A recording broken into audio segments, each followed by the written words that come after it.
Hi all, welcome to this new episode of my podcast, A Digital Tomorrow. Today I'm joined by Nelly Cheboi. She is the CEO and founder of TechLit Africa and a Forbes 30 Under 30. Welcome Nelly to my episode. Glad to be here.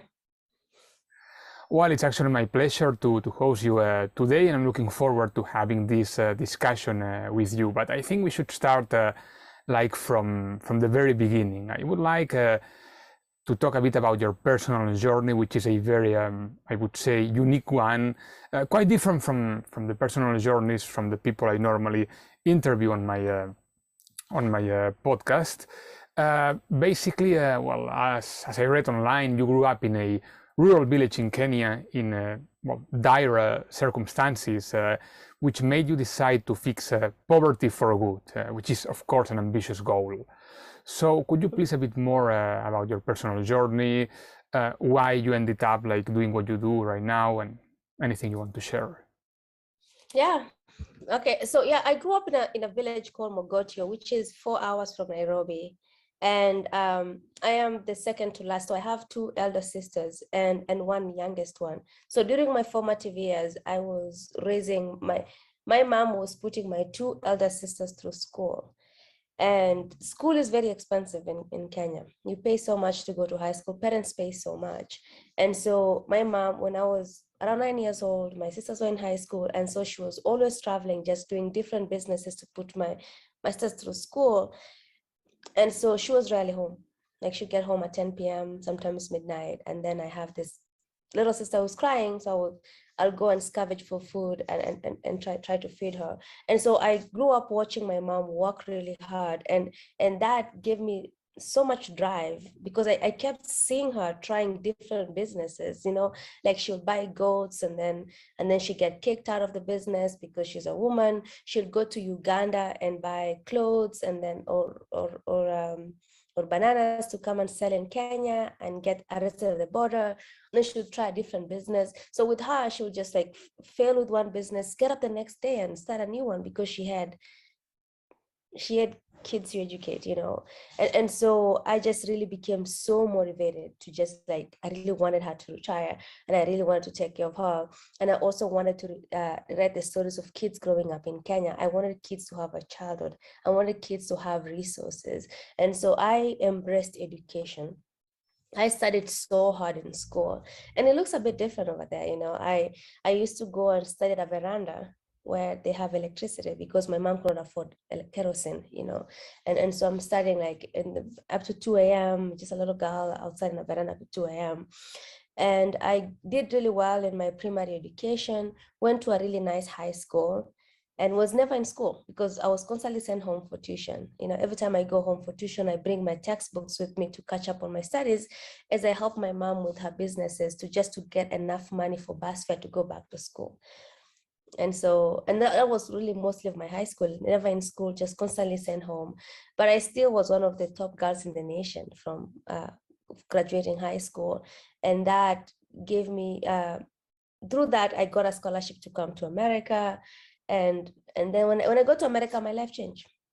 I was able to work as a student, so making $8 an hour. I used to do janitorial work, cleaning bathrooms on weekends, but then I saved all my money that I got, and 1 year later, I flew back home, and the goal was to move my family out of the house to grow up in because it wasn't safe at all, and then also get my mom to retire. And so this is now 10 years ago, and I came, I went to one of the slums, bought a truckload of furniture, drove all the way to Mogotio, moved my family to a really this nice house with water on site, electricity on site. And for the first time, we were taking pictures inside. It was such a wonderful, wonderful homecoming. And now, yeah, there was really not much life. But the problem is that they could not afford this life. So now I'm a sophomore in college and I need to support them. And so I started thinking about, I realized that if I keep sending money home, if I keep having to work so hard in America as a student when I still have my classes, just to support my family, I'll never really get to my community. So I decided to build a school. And the reason for building a school is that it was twofold. One, kids pay $10 to go to the school, but that money is enough. That money is enough to keep the school running, pay teachers, get stationaries and food and so on. And then also whatever was left over could support my family. And then another reason is that having a school could be this place in the community where I could experiment different things. I really wanted to look at education, the way education is done in Kenya. I really wanted to have more critical thinking. I really wanted to have more like an entrepreneurship mindset, because I was seeing that most people when they graduate high school or college, they're not getting any jobs. They're just being farmers. And I really wanted to see if I can kind of like, instead of rote memorization, if I can teach a different way, so that even though you can't get jobs from the government or from companies, you can start your own companies, or you can just become better at being entrepreneur. That was really the idea I had. Luckily, when I was building the school, I discovered computer science. I'd never used a computer before that. Growing up in the village, I didn't really use a computer. And so when I got to America, that's the first time I really used a computer, and I didn't know anything about the tech world. I did not know anything about startups or like using, I did not know anything about that. And so I stumbled upon computer science as a major my junior year of college, and I immediately fell in love with it. And so when I was thinking about when I'm building the school, it just kind of all fell into place. I was like, I just need to get people online. I just need to get people to start making money online, and then that is a sustainable way to do it. And that really inspired TechLit Africa. Okay, that's No, yeah. no, thank you very much for sharing. I think that yours is a very inspiring story because you experienced yourself poverty. You actually struggled. No, I mean, I always say that it's kind of easier not to talk about poverty, how to suppress poverty when you are talking from the from our wealthy first world country, but when you experience that yourself, of course, I mean, it must be very different because you actually know what you're talking about, because you lived through that, your family lived through that. So of course, it's a very different perspective, to this whole situation, So that's why I think your story is so inspiring, because it shows that sometimes hard work actually pays off. Yes, yeah, that's the idea, really. Well, I'm sure that many people will be inspired by you and your story, and I would like to dig deeper now on the idea of education and technology. You hinted something on that before. No, you mentioned that, but I would like to dig a bit deeper. I know that you founded, as I said before, TechLit Africa. So could you please share with my listeners what TechLit Africa is? What are its goals? What makes this project unique, or at least different from others? Okay, so so due to my obsession with just like finding sustainable solutions towards poverty, because for me, I've always been about sustainability. When I moved my family to a really nice living style, I did not want to be sending money home every month to support them. That was not sustainable, right?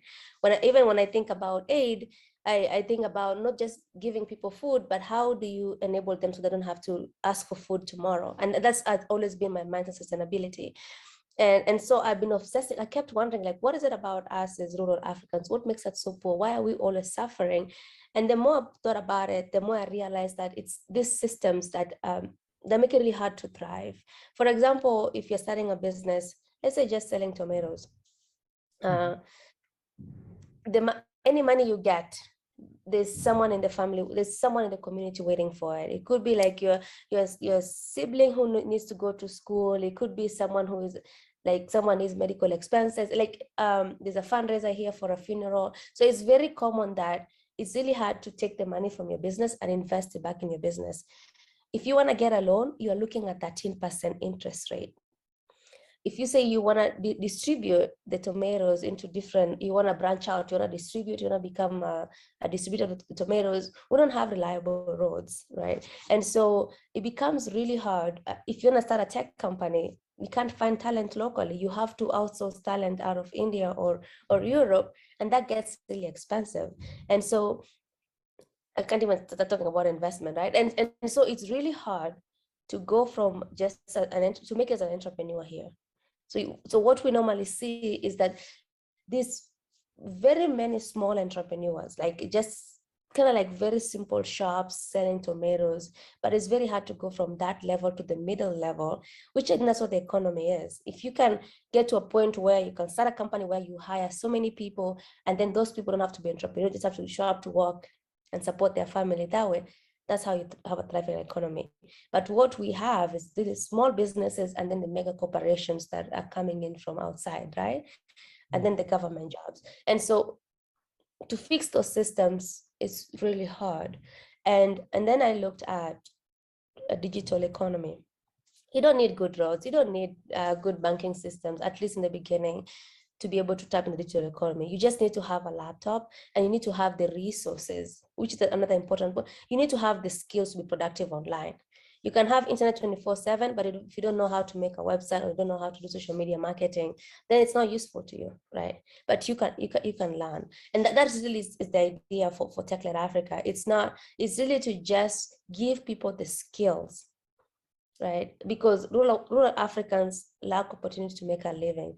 And so what we're doing is that we realize that there's a lot of opportunities online. And so we're providing global opportunities. And the way we do that is by teaching people. And so initially when we started, we just thought like, oh, we just need to get people who are just graduating high school. We just need to get them online. We just need to teach them how to build WordPress and have a LinkedIn profile, and then they're good to go. But then we realized it's such a big gap between not having a computer before to thriving online. And we were working with adults, and we tried to just have adults come back every day. Nothing, right?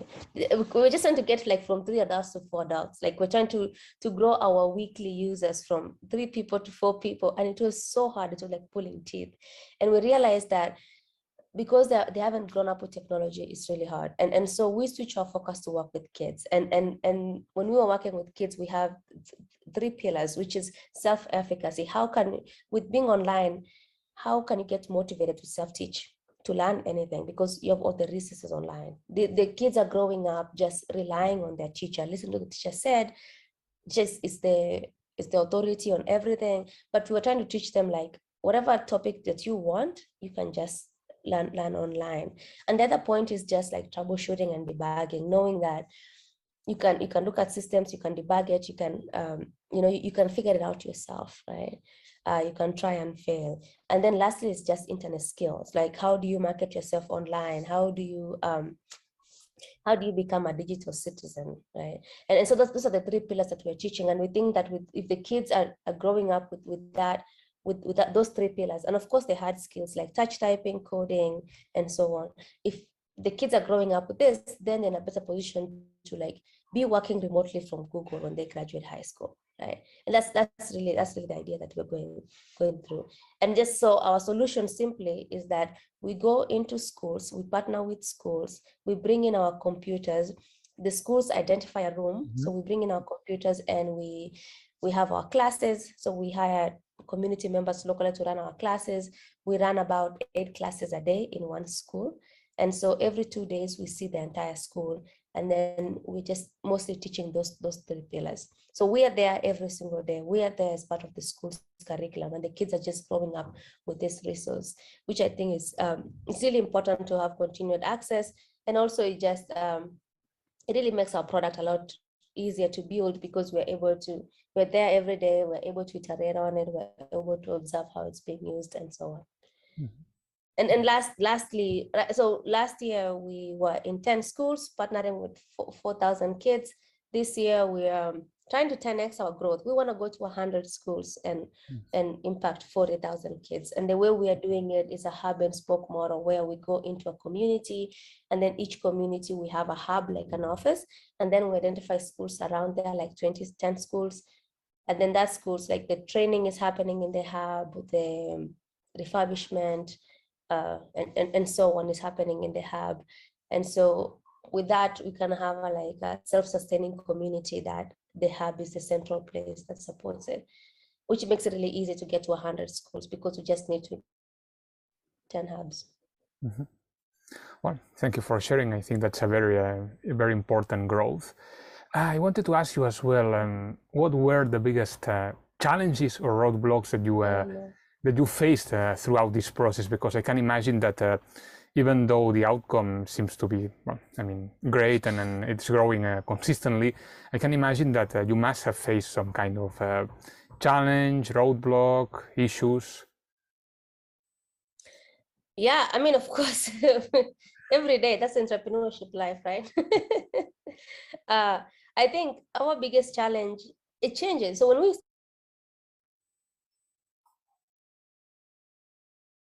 American corporations, and then it was very expensive to ship it to Kenya.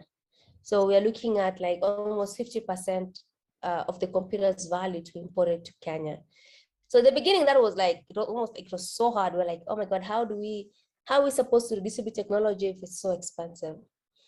And then that is probably like nothing compared to the challenges we have now. So I'm not going to focus on that. The challenges we have right now is that people, given that they haven't seen, so communities here don't have computers, right? And so the idea of working online, the idea of money online is so foreign to them. There's no mental model to map it. And so it's very hard for parents and teachers to value our program. And that the stakeholders, kids love it. Kids like, this is their favorite thing of the day. But then to get to the kids, we need to work with the teachers. And then we also want our program to be sustainable. So we want parents to pay to help us keep the program running. So initially we were just thinking that if each parent pays $1 a month, that money will be enough to pay for our teachers and do the refurbishing. But given that they don't understand what we're doing, it's really hard for them to pay, right? So we're having a lot of issues with collections. And then the teachers themselves don't also value the program. They don't understand what the value of the program is. And so it becomes really hard for them to work well with us, right? And so, which is extremely sad. And which has really brought me to my next obsession, which what I really want to do is that I wanna have an outsourcing point. Like I want to outsource some services, some tech services like data entry or machine learning or data annotation like machine labeling, or even a call center. So that if people can see that you can make money online, right? So if they come to the office, they just label data and they make money, or they do a call center, do data entry, that they can make money with tech skills. That will probably help with, first of all, it will help us prove the concept that when kids graduate, they can get jobs. And then also it will just give people the mental model like, oh, okay. So when kids are growing up with these skills, they're easy for them to get jobs when they graduate. And so I guess our biggest challenge right now is just being able to educate our users. And we can tell them, we can try to show them, but if they don't see it in the community, people can make money online, it gets really hard for them to believe us. And that is very challenging. It was challenging when we tried to do adults, when we were trying to like train them. And now it's challenging now with the stakeholders believing us and therefore supporting us to get the program moving forward. Yeah, so that's really mostly the biggest, right now, that's the current challenge. Yeah. I see. So you said that one of your biggest challenges is precisely to make your or some stakeholders see what's the actual value of your program. What the parents and the value, teachers. yes. So, I mean, in a few lines, how would you say that poverty can be lessened in Africa by leveraging the internet, which is precisely what you offer now? I mean, what would you say to them, like, in short, to make them change their minds? So we tell them that they can make money online. That right now they're working so hard to make $4 a day. They can easily make $8 an hour online. We tell them that. And then they tell us like, can you hook me up? Can you get me to make money online? Then we tell them, okay, we have a program, come here, come learn how to build a website, or come learn how to do social media marketing, or let's set you up with an Upwork profile. And then they don't come to the program. That was the biggest challenge. And so so that's one. So it's like they don't commit to the program. They just think like it's quick cash, and it's not their fault. It's just like that's what we are. I don't know. And then now with the kids don't care. Kids, as long as they're learning, as long as they're playing these education games, they don't care. But but the teachers and the parents, they're like, why would I pay for a program? Like they don't understand the value of the program, so therefore they won't really contribute. Yeah. I see.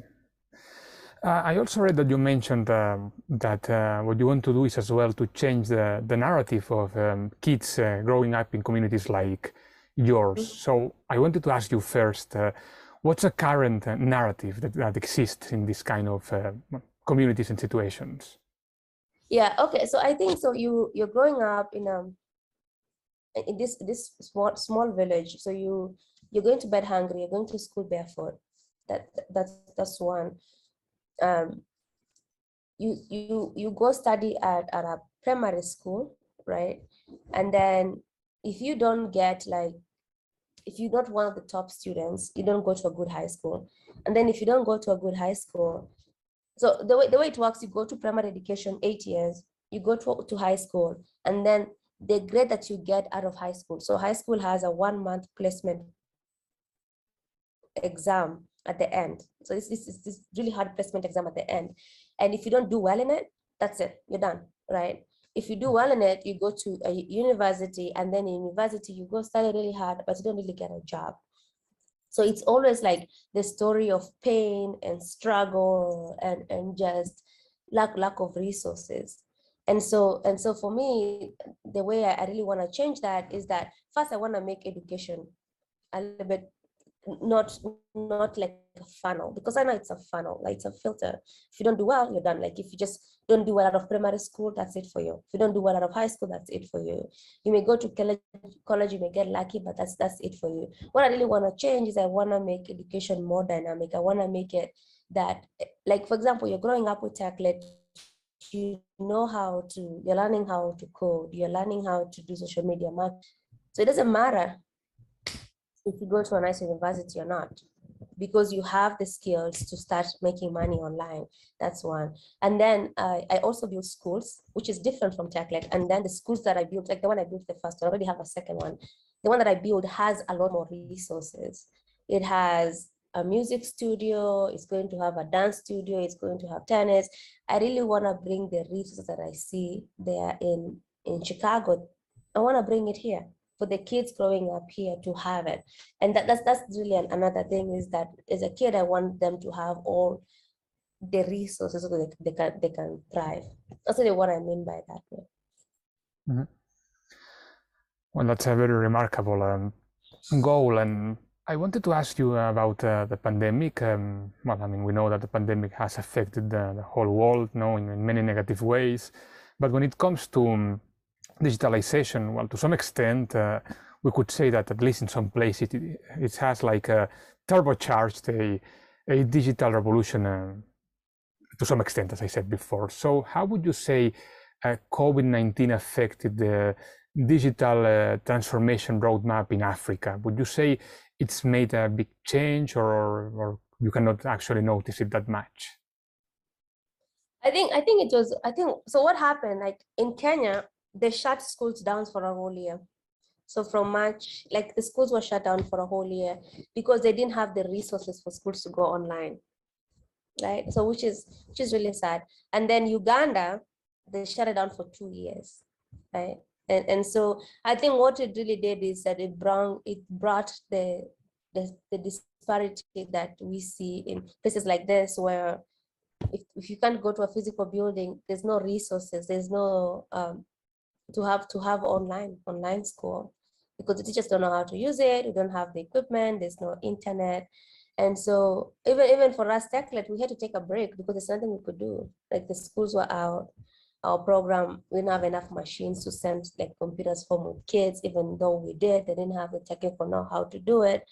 And so it really just shows how much work we have to do, I think, for us. I think that's a clear example of why digitalization is so important worldwide, but also in Africa. This example that you mentioned now about the schools in Uganda being closed for 2 years, because they basically lacked the means to to go virtual for a while. Yeah. So according to you, I mean, what's the biggest challenge for digital transformation in Africa? Like, how can we ensure an inclusive digital economy for all Africans? Yeah. I think the biggest challenge is mostly access. There's all this, there's this movement that's being saying that, oh, this like Africans are coming online, but the way they're coming online is through like mobile phones for one. And then so this is how it looks like. When you need internet, you pay like, let's say 10 cents or a dollar. You pay a dollar for 1 GB for 1 hour, 1 GB of mobile data.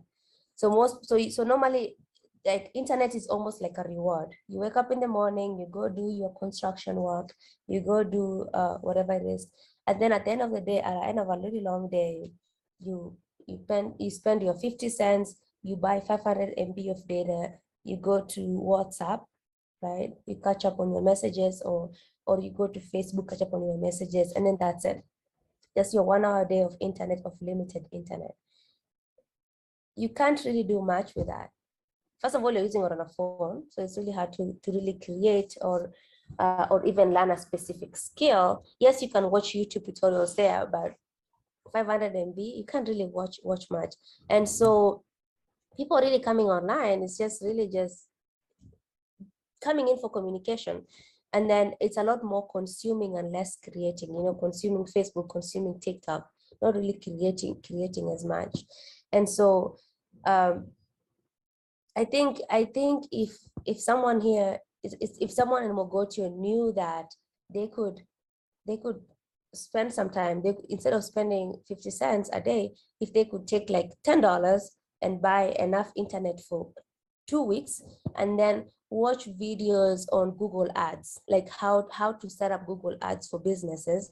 And then after that, set up an Upwork profile or a Fiverr profile, and then try to get a job setting up Google Ads for someone. And then they'll be making way more than what they're making. If people knew that, and if people believe they could do that, I think that I think it to be different. Like, people will not mind spending whatever it is for internet, because internet equals money to them.